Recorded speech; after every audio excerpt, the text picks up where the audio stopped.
So, this is the second time I've tried to start this live stream over because for some reason my internet connection keeps cutting out. And unfortunately, it meant that the 13 minutes that I was talking before on the previous live stream is done. It didn't even record. And now I'm pretty pissed off with everything. But to everyone that's watching, thank you very much for watching the video and welcome to this live stream this Saturday afternoon.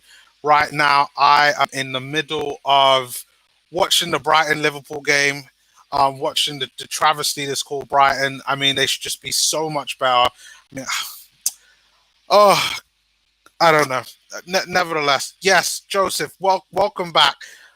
It looks like all that talking that I was doing after you put in your messages in the last live stream never recorded. So yeah, that's Virgin Media for you. I don't know if you live in the UK, but Virgin Media are an internet service provider, and they have just been, yeah, they're screwing with my internet. They're ruining my live stream. Like, this should have been done, dusted a long time ago, this video, but nevertheless, at least we get to talk about the Arsenal. So before you join back up again, I was talking about how what I thought. I don't use Virgin Media, I use Sky's, but Sky can suck at times. Maybe. But I'm finding ever since this whole lockdown situation that things have just, it hasn't been good. Like on a weekly basis, I'm finding some type of internet issue. Normally it's in the mornings or any time that I need it. I find the internet sucks, but nevertheless, yeah, let's talk about Arsenal. All right, we got Wolves on Sunday, and I kept thinking that I don't know how much of what I was talking about you managed to hear, but I said that we would match Wolves in terms of the way how they normally play, which is three at the back. I think that we're going to match them with a 3-4-3 formation. I think that we will see Ainsley Maitland-Niles play. Willian isn't better than Nelson. Willian should be benched. Willian is injured, so I think we're good. I think we're good. I don't think Willian will start just because he's injured. From what I'm hearing, Saka is also injured as well. But I did hear talks on that he might be eligible to play, but I don't know whether he'll start or not. So for me, it's the reason why I titled this video is I titled it with talking about Reiss Nelson and Balogun, because Reiss Nelson, for me, I think could definitely play. Yes, I think we'll hit them with three at the back. I think we're going to match them in terms of formation. I think we're going to go with Tierney. I think we're going to go with Gabriel and Rob Holding. And the only reason why I didn't say David Luiz over, let's say, a Rob Holding or Tierney is just because David Luiz had a little bit of an injury. I do think he'll be on the bench, but I don't think he will start. Listen, we got some tough games coming up, so he's gonna have to. We're gonna have to kind of use him sparingly along with our other players. But I think that Maitland-Niles should start in this game. The last time we faced Wolves, Maitland-Niles had Traore in his pocket, and for me, I think that you need that in this game. I think you're gonna need his Partey fit. Partey's also not fit. Partey, well, they say that Partey's fit, but he had a bit of a knock, and they're just trying to sparingly. It's more of a precaution why he hasn't really played. El Nene has got COVID, so he can't play. And my guess is that the midfield of Ceballos and Xhaka, we will see. So when you say that, I can understand why you're worried, especially when Granit Xhaka is starting. I know that's one thing we all don't want. So yeah, it's not looking great for our midfield. But if we play Maitland-Niles in there, I think that could help massively with us. Defensively, we might have to get creative. Maybe Callum Chambers might play. I really don't know. Oh God, not the play. Yes, the Beyblade is playing Mr. Spinning Top. and Mr. Stagnant. I think that they will. Unfortunately, I think they're going to play. Well, I think Ceballos came off. I didn't watch the game live, but I ended up seeing a lot of the highlights. And Ceballos and Jacob only played like half the game. I believe so. So my guess is that they're probably going to start. They might not finish, but I think they will definitely start the game. Uh, to be really honest. Um, so yeah, let's see what happens there. But wing backs, I think Hector Bellerin will play at right wing back, and then up front, I think we're going to see again Aubameyang down the middle, just because you saw Lacazette and Eddie play the majority of the game. Um, you know what? I'd start Aziz over Xhaka. I'd take that. I think Aziz is a very good player, and he's progressing really well in the academy. Um, but the thing is, I'm finding with Mikel Arteta, he's pretty. I could read him most of the time, and I don't think he would do anything that drastic. I don't think he would just be like, you know what, Jacko, like you're not my guy. I'm gonna go and I'm gonna go and try to play someone in the academy. I just don't. I really don't see it there with him. So for me, maybe Aziz might be on the bench because we do need some midfield reinforcements. But I think dependent on who that are is just dependent on the injuries that we're having as well. Also, apologies about the blurring. Hold on, let me just see something. Does that work? Does that... Okay, I think that works better with things. I really need to get maybe some new cameras or stuff. Okay, I noticed it's blurring a bit, but that should be okay. Aziz is a much better passer than Xhaka. Yeah, because I mean, even though he's more of a defensive midfielder, he does get up the pitch really well. I'm looking forward to seeing him in our midfield going forward. To be honest, uh, but again, I don't think that Arteta is going to do anything that drastic. I think like at the end of the season, once Ceballos goes back, and I don't think we're going to buy Ceballos. For me, even though I think he's a good player, for me, he hasn't shown enough to warrant the price that Real Madrid would actually look to sell him. So, once he goes, then maybe someone like that's an opportunity for like an Aziz to come back in. Yeah, yeah. The way how he plays, it's just simple passing of the ball. Circulates it really well. Really good player. Really good player. And I mean, even when last season before Arteta was around, like he'd shown that he's been progressing really well over the last couple of years. And I mean, definitely he's gonna have a chance to play in that first team for Arsenal. So he's got a bright future, really bright future. I think in the summer there's going to be a lots of changes, especially when you factor in the Granit Xhaka situation. And I mean, look, Granit Xhaka, like we were playing him so much that we thought he was a first team player, but now with Thomas Partey and El Nene in there, he hasn't really been playing much. He's been used as more of a rotational player, and I think slowly but surely, as we look to strengthen our midfield, I think we're going to end up shifting him as well. So yeah, I don't want to see Xhaka, but to be honest, I think we're going to see him. To be really honest, but yeah, please sell Xhaka, Willian, Luis, Mustafi in January. Uh, hey, I think probably the only one of those that I would rate in terms of to keep would probably be David Luiz, just because I've seen what he's done for like a lot of the younger players to stay. Mustafi, I'd be happy to sell. Like I put out a video a few weeks ago. Mustafi rejected a contract from us, from Arsenal. Mustafi's already told us he isn't going to sign a new contract. That's how bad it is at Arsenal right now. Mustafi is rejected us. Willian for me, I don't know what's happened at Willian, because you know what, when the Willian at Chelsea I thought was pretty decent. Like he wasn't perfect, but beyond that, but I thought at the very least, he would give us, like 10 assists, maybe about a handful of goals. A pretty decent player, but he's looking like he's ready to retire. He's looking like he's well past his best, and it's just disappointing. And Granit Xhaka and Mustafi just meh. If you watch, well, he was always a good rotational player, Willian. And that's what I thought he would have always been. It was always Mikel Arteta who always felt that he would have been more of a starter, and then there were talks about him playing as a number 10. But I always thought we would use him sparingly, but still play a lot of the kids, and that just it looks like that was just never really the plan.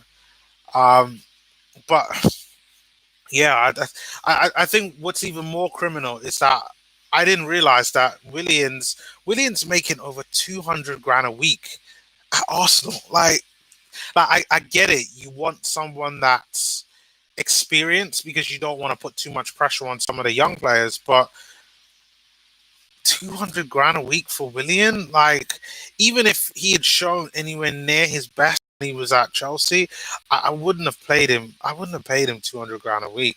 But I mean, these are the kind of bad decisions that Arsenal are making right now. That they really do need to fix. Why did Eddie sign this guy in first place and then give him a three? Yeah, yeah. Well, the only thing I'll say to that is I heard Arteta was the one that pushed for Willian, and I think that's the reason why he's been playing him so much. Yeah, I wouldn't have signed him for 3 years, 2 years, but m- my only guess is that the Arsenal hierarchy don't quite trust some of the young players that we have, and that's the reason why. But even then, I, I can't give you an explanation for that. For me, I'm very stumped on why it was done like that. And just to give you a Premier League note, Liverpool have just scored against Brighton. It is the 59th minute in that game, and yeah, Brighton after their sheer complacency is just capitulating right now. So Willian believes he'll win the Champions League in 2 years, right? Well, I believe that's come from Arteta, which I think it's a nice dream. It's a good goal. It's a good goal. But if that's winning the Champions League, which is somewhere like at the top of the screen right now, we are about here where this button is right now. That's where we are. So we've got a long way to go. There's lots of things that need to happen in between there in order for us to win the Champions League. But it yeah, it's Arsenal are going to be similar to Liverpool in that they're not going to be uh, playing a lot. They're not going to be spending a lot on players. Uh, but I try to tell people when it comes to Arsenal, like Liverpool's transformation didn't start under Klopp. It started under Rodgers, and it's been a bit by bit by bit by bit transition. And yeah, it's just not going to be the same. And we can't buy our way out of it. So a lot of these young players that we have, we do need to play. Yeah, I think we need to get into the Champions League, get the money sorted in the Champions League. But for me, in order for us to really use the money well from the Champions League, like we need to get rid of some of these high earners. So for me, like the Özils, how are we giving Willian 200 grand a week? Willian, for me, unfortunately, Lacazette. We've got to get rid of Mustafi. We've got to get rid of Socrates. And the one thing I'll say about Socrates and Mustafi is that their contracts are running out at the end of the season. So we will that money we're spending on them, we'll get that back. So I wouldn't worry too much. Um, but yeah, we're gonna we do need that Champions League money. But um, even though we're gonna get that money, we still have the young academy players, and I want to talk about Reece Nelson because I see the connection issues are chopping and changing all over the place. So I don't know what your thoughts are on Reece Nelson, but I think this is a perfect time in this Wolves game for Reece Nelson to show what he's made of. So I mean, I think he will definitely start, whether being on the right or the left. I'm not sure. I think that's all dependent on the injuries, and I think it's depending on the injuries to Saka. Is really dependent on that. But for me, as a Reece Nelson fan, and as a fan, to be honest, of I would say all the academy players, I'm looking forward to seeing Reece Nelson really shine in this game. I think this is his opportunity to show what he can really do. and play 90 minutes of football, because I think that's the part that no one's ever really seen him play 90 minutes of Premier League football. And this is his chance. He has, for me, at least 2 games to play 90 minutes of football. And if he can do that and play well, he can keep the likes of Willian out of the squad. He can keep the likes of Pepe out of the squad and nail, or at least try to nail down a first team position. Um, so, yeah, I don't mind Nelson, to be honest, but I don't think he's a strong candidate to make it. All right, that's your opinion. But I will say that this is the one where we get to see whether you're right or am I right or maybe someone else is right. But this is the time where we get to see whether he's good enough or not. Because I think that a lot of people are kind of in the boat where they're not quite sure. I think there's a lot of people that think that maybe he's a late bloomer. I think he is a late bloomer because I think that he's a confidence player. And confidence players, the problem with them is that when they're confident, I think that they really show themselves. But when they're not confident, they look terrible. And I think he's a confidence player. That's the main thing that I will say in regards to him. I saw him when Arteta first started. Arteta played him against Chelsea. I think it might have been like his first game, and he was awful. And not awful in terms of he did things that were bad and he made mistakes. He looked so unconfident. He was like, he held his position well, but he was it was like he was scared to attack because he didn't want to make a mistake. And I was in the stadium watching it, and the thing what you don't see from watching the game on TV is I saw David Luiz come to him like during like a mid game and was like, Reiss, like you've got to do something, mate. You got to like put an arm around him to kind of get himself going. And I think like if he doesn't if he performs anywhere near like what he played with against Chelsea, he's not going to make it at Arsenal, which would be a crime shame because for me, he's going to be one of those players that Arsenal could sell and he'll go to like a mid-table team like a Newcastle or a Brighton that I'm watching right now, and he'll end up doing really well. And our Arsenal fans would be like, where was this Reiss Nelson? So it'll be interesting. Nelson had bad decision making it in that game. He ran the ball instead of pass in pivotal moment. I mean, that all comes from age. For me, I felt last season, Joe Willock did that a lot of times. Just wasn't always making the right decision in regards to who should he pass it to? He was in great position. Should he just threw ball into Aubameyang or should he pass it to Lacazette? And a lot of the time, he consistently made the bad decisions. But to be honest, the only way to get through that is that you have to play through that. You have to experience what's a bad play and what's a good play. Like, yes, somebody can tell you that, but the only way that you can really know is through gaining that experience yourself. So I think he'll play. I think he'll definitely start. Whether he plays 90 minutes, I don't know. But I think everybody who is in the middle decision with Reiss Nelson, like you and I, well, not really me, but I would say most people are in the middle ground with Reiss Nelson, whereby they're not sure. This should be the start of us to say whether he's going to make it at Arsenal or not. Emil Smith and Saka don't have consistent and bad decision making. That's a weakness of Joe.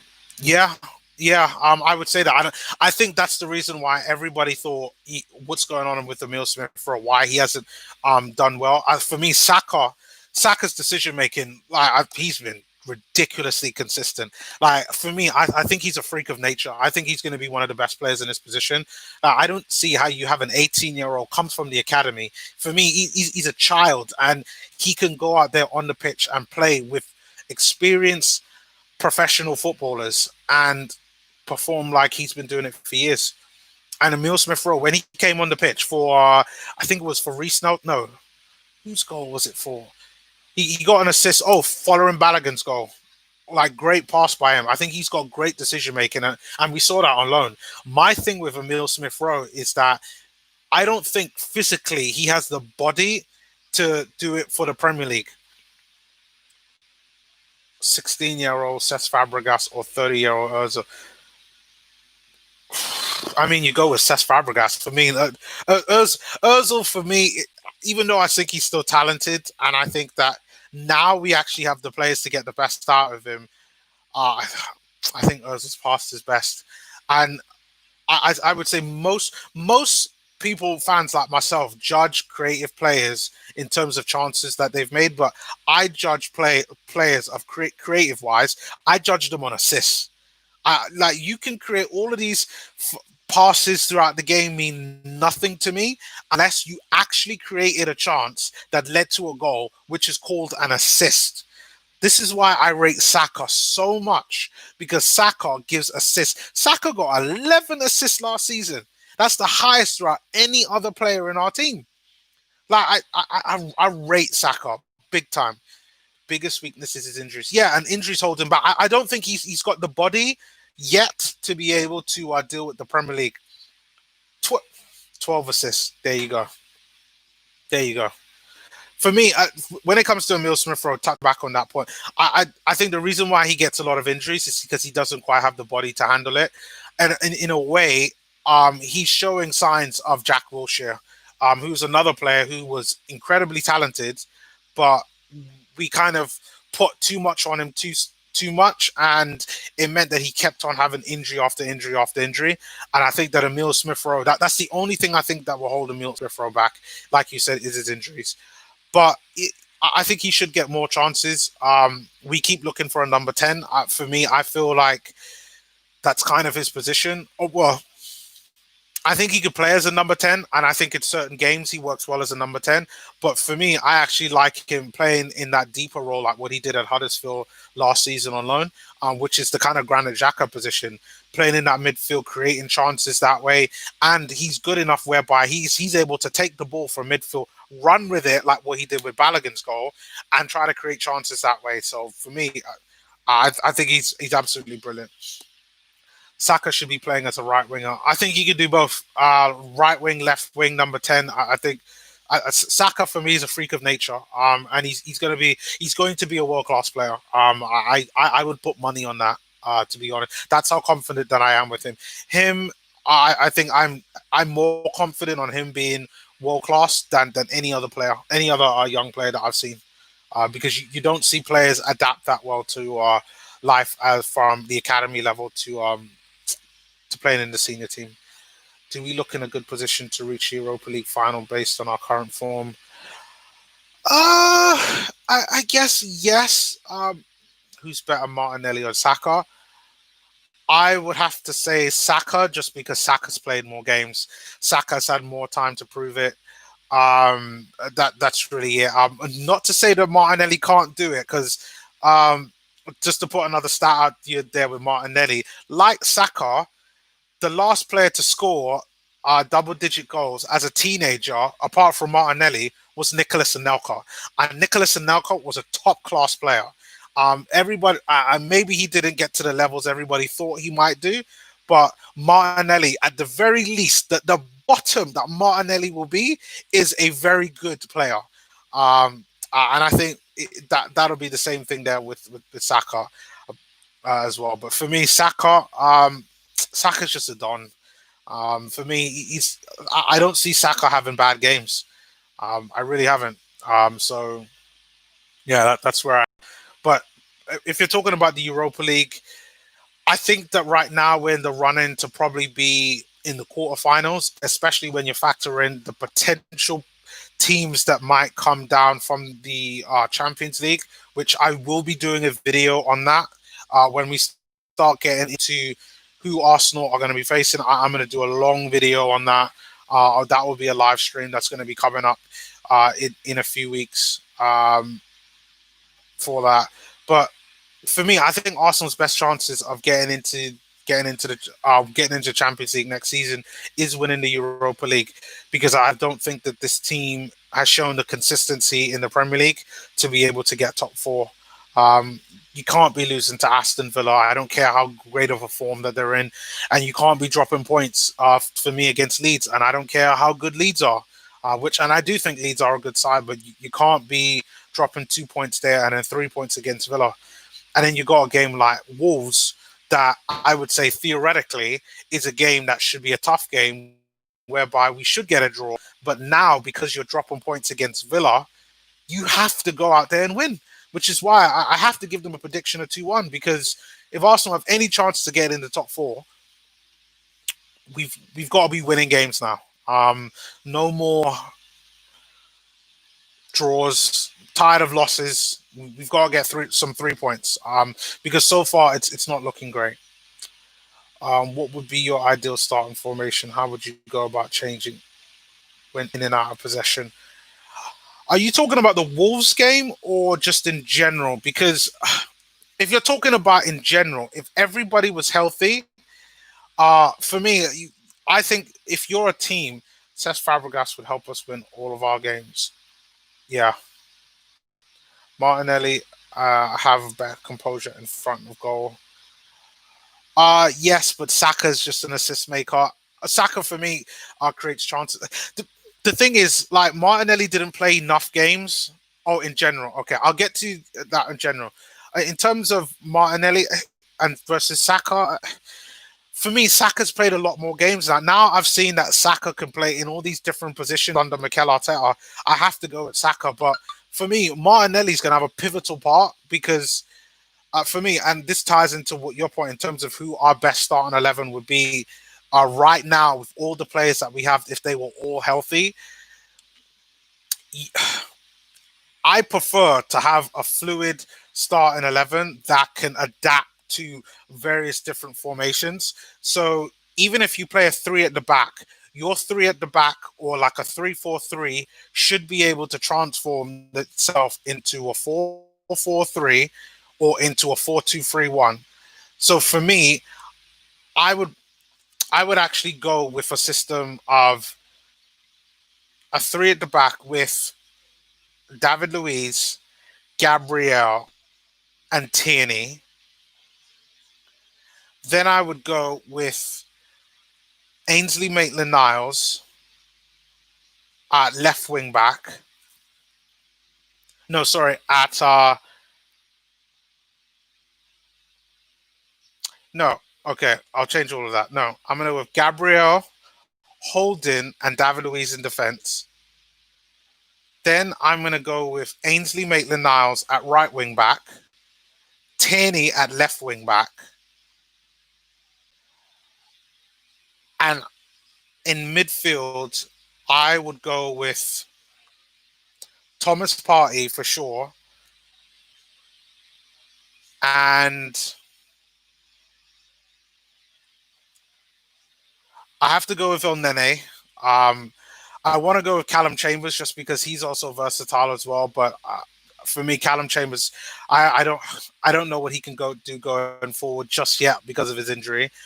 And then up front, you want something that's fluid. So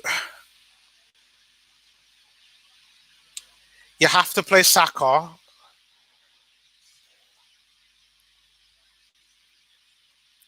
Fuck it, I'll go with Saka, Martinelli, and Reiss Nelson.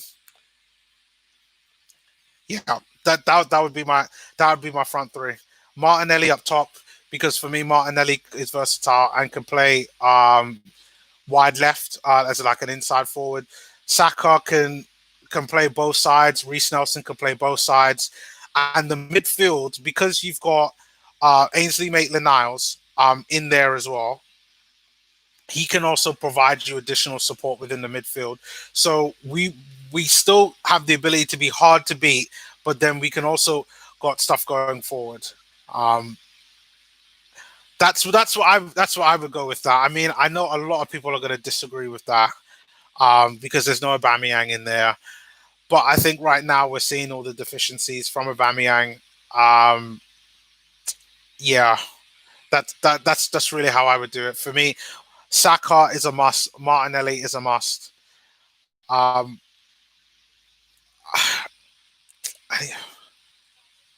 if it was a different formation, then I would change. So let's say, for instance, if it was up four, oh, so the base would be three, two centre backs, one DM.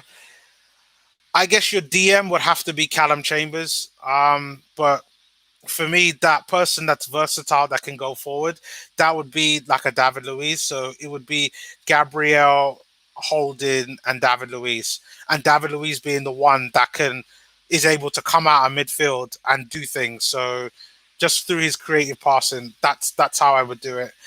Um, if you're gonna have a midfield, then by you're gonna have, like you said, you're gonna have a midfield with a DM who can maybe also play in the defense. That's where, for instance, someone like a Callum Chambers would do. Uh, but then that's a real tough one. That's a tough one.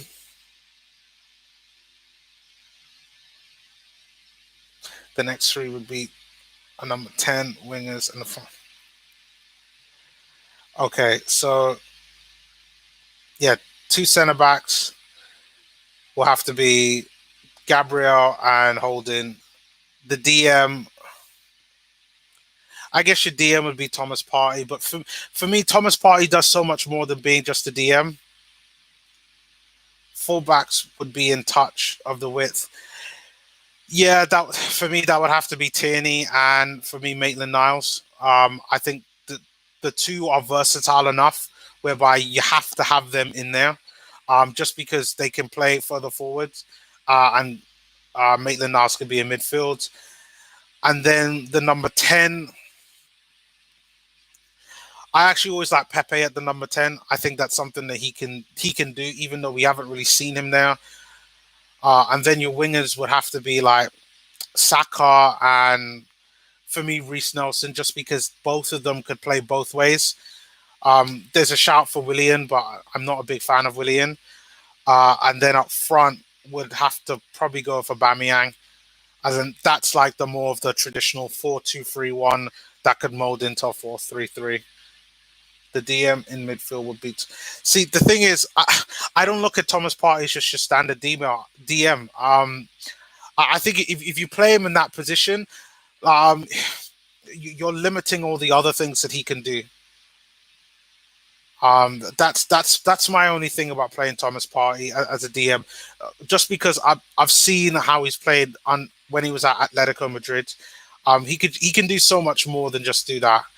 He can run with the ball as well, and that's something that I wouldn't want to limit. And into yes, um, but I think it's just really dependent on what players that we have coming back. Right now I think Mikel Arteta is still trying to figure out what is his best starting 11. And I think a lot of the suggestions that you have said are really good. And I hope he is listening to people like yourself, because I think those are some really good suggestions. But I think Arsenal have the players whereby we should be able to play any and every formation. I think we've got enough talented players whereby our team is versatile enough, particularly in the defense and the midfield. For me, the only positions that I think that we need maybe a little bit more versatility, and is hindering that is because of injuries, is up front. Because we don't really have that. Because you got Lacazette, he's not really versatile. Um, and for me, it's been strangely disappointing. You got Nketiah, who, like all of our forwards, has been disappointing. And yeah, he can play out wide, but for me, he's a goal poacher. Like, he has to be in the 5-yard box. See, the thing is, like you say, El Neni in defense, but El Neni for me isn't a defender, and we kind of saw that with under Unai Emery. Um, I, I know what you mean. I know what you mean. Just because we've seen how he plays, but I don't want to see El Neni like in the defense. It's like when we were playing Granit Xhaka at like left back at some point. It's just no. In a midfield too, I think he does really well. And he's another one who we have to sort out contract talks as well. Like, would you guys keep El Nene? He's got 2 years. He's on the last 2 years left of his contract, like the likes of Lacazette. Just I've never brought this up before, but would you keep him?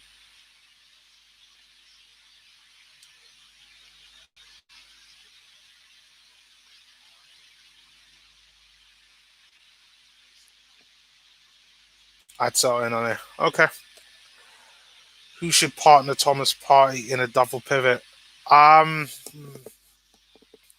well, this is where I think we need to Kimmich. Boy, if we had the money to get the likes of Kimmich, boy, Kimmich, Kimmich is so good. I like. Was it Guardiola? I remember one time played Kimmich at right back. That's how good Kimmich is. Kimmich is such a versatile player.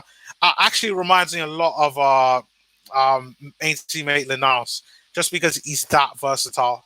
Um, I don't think we'll get Kimmich though. But if you're talking about for Arsenal, uh, then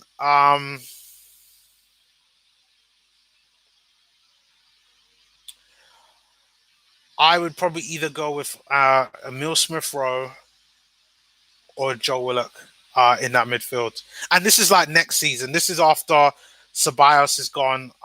Don't ask me to pick Granit Xhaka because I won't. I think Kimmich can play at centre back as well. Oh, can he? Um, I believe you if you say it. I haven't seen him play at centre back, but I've seen him play at right back and right wing back, and he's a really good player, very versatile. Um, which would suit. Yeah, yeah. I mean, if you wanted to use the players that we have, that's where you put Maitland-Niles then in that midfield role because I think the same way how Kimmich is versatile, I think Maitland-Niles is just as versatile. Right back, left back. He can't play at centre back though. I will say that, but he can play in the full back positions and he can play in midfield.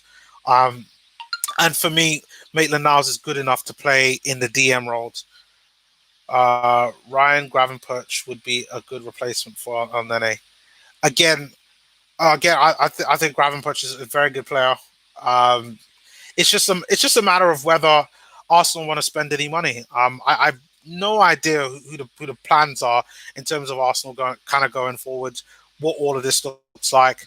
I'm Me personally, I'm actually quite concerned with some of the plans and rumors that I've been hearing long term going forward just because I don't want Arsenal to make the same mistakes that we have traditionally done in the past, which is whereby a lot of the academy players that we have, like we're not using them, and I think that we have to. I think that's kind of either we do that or we sell them for big money, like what traditionally do with a lot of their kind of young players. So this club needs to sort out their strategy kind of going forward.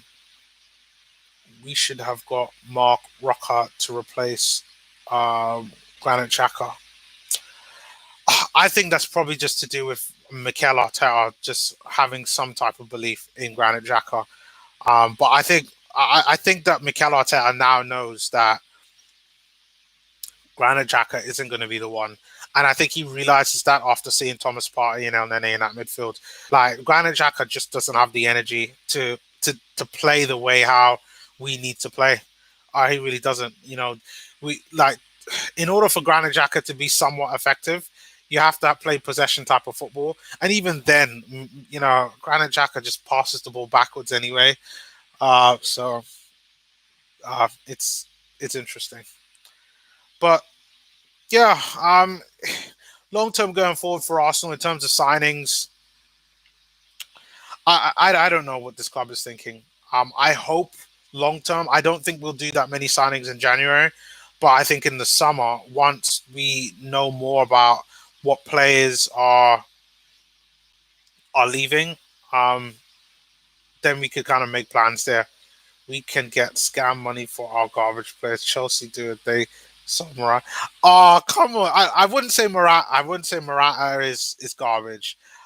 He just wasn't. He wasn't the type of striker that they wanted.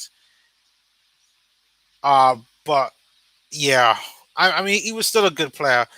If if Arsenal managed to get 45 million for Mustafi and 50 million for Xhaka, boy, hey, that'd be good. The one thing I will say though is Granit Xhaka. He was for Chelsea, but before then he was a good player, which is why he ended up going for the price that he went for. I think it was like 40 mil. Um, but he's doing pretty well at Juventus now. Um, but the only player that I think Arsenal have sold who I think that we managed to get a lot of money for was Alex Iwobi. Was it 50 million? They did well. They did well. Like even even factoring in what he did before he went to Chelsea and at his time at Chelsea, I would have said 40 mil was probably the most that they can get. But Chelsea are good at that. Like Arsenal are terrible at it. I think the only player that we've done well with selling a player that's been okay for us, who we've sold for high money, has been Iwobi. How we got 40 million for Iwobi? Like, boy, whoever did that should get a raise because Iwobi has been shocking for Everton. And to be honest, I don't think Iwobi's going to make it at Everton. I think Iwobi will be sold by Everton. He's dead. Just not great at all for Everton. But if we could sell Xhaka, I know that there was an offer for Xhaka in the summer, and Mikel Arteta didn't want to sell him. So maybe he'll change his mind. I don't know, but we'll see. For mad, yeah. Who else did they sell for a lot of money? I mean, Oxlade Chamberlain. How much did we sell the Ox? Did we sell the Ox for 40 mil? That was so long ago that.